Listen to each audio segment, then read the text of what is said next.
हे everyone, welcome और welcome back to Raksha unplugged. कैसे हैं आप लोग? बात करेंगे देवरानी साहिबा जी के बारे में। एक बात मैं बोल दूं कि इस वीडियो के सभी पात्र और घटनाएं काल्पनिक हैं। इनका किसी भी जीवित या मृत व्यक्ति से कोई संबंध नहीं है और अगर संबंध लगता है तो वो केवल और केवल संयोग मात्र माना जाएगा।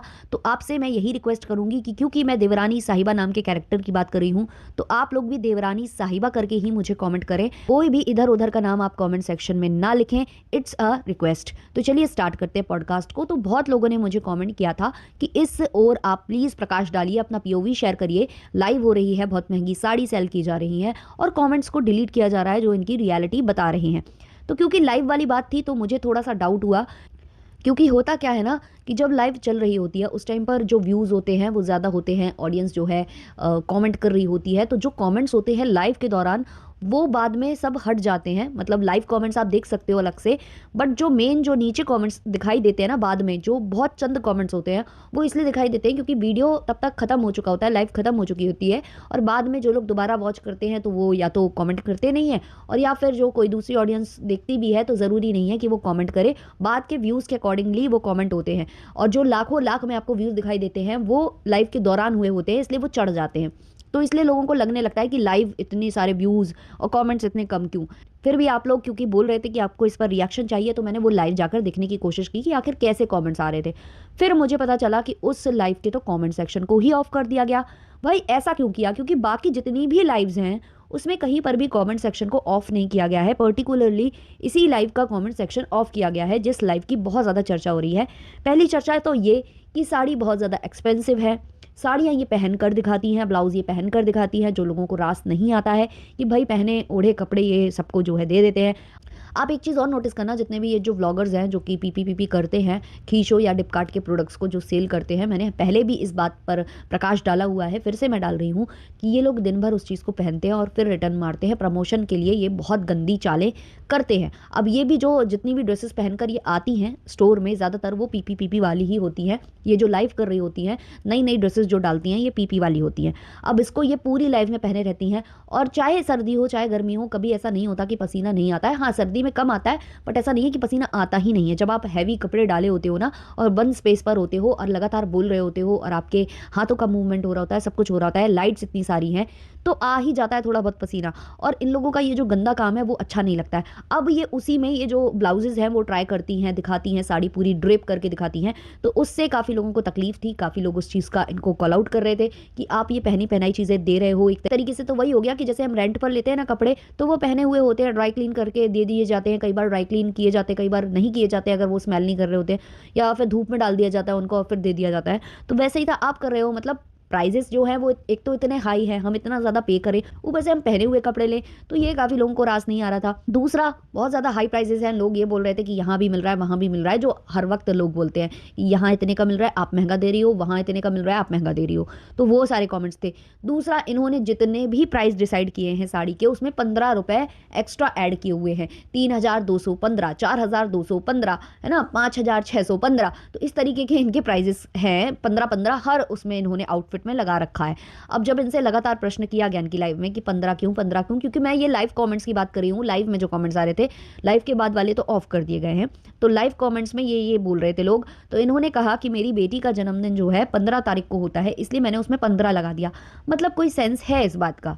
ये जो अपने स्टोर का नाम बताती हैं उसमें भी पता नहीं कौन सा लॉजिक जड़ के बताती हैं, ये था ये नाम ऐसे करके वैसे करके ये मैंने बनाया है। जैसे ऐसा लग रहा था ना कि बहुत ही यूनिक इन्होंने कुछ किया है जो कभी किसी ने ना देखा ना सुना।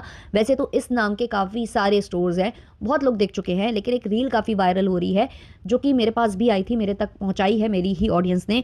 तो उसमें जो लोगो है ना इनके स्टोर का, सेम टू सेम वो लोगो ना उस लड़की के वीडियो में दिखाई दे रहा है। वो लड़की किसी शॉप का प्रमोशन करने गई है जिसका सेम नाम, जो देवरानी साहिबा के स्टोर का नाम है, वही सेम नाम उस स्टोर का भी है और लिखने का तरीका, लोगो भी सेम टू सेम है। मतलब वैसे ही आधे इंग्लिश और आधे हिंदी वाला जो उन्होंने कॉन्सेप्ट यूज़ किया है वो यहाँ, मतलब जो ये बोलती है ना, बीच में इन्होंने ये तक बोला था ये जो है ना मेरी डिज़ाइन है, और ये करके इन्होंने कहीं कहीं बोला भी है। वैसे ही इन्होंने अपने स्टोर का नाम ऐसे बताया था कि जैसे इन लोगों ने बहुत ज़्यादा मतलब एड़ी चोटी का जोर लगाया है, दिमाग से लेकर घुटने से लेकर अपने टो तक इन्होंने सोचा है, उसके बाद इन्होंने डिसाइड किया है ये नाम। और ऐसा नाम किसी ने ना कभी देखा होगा ना सुना होगा।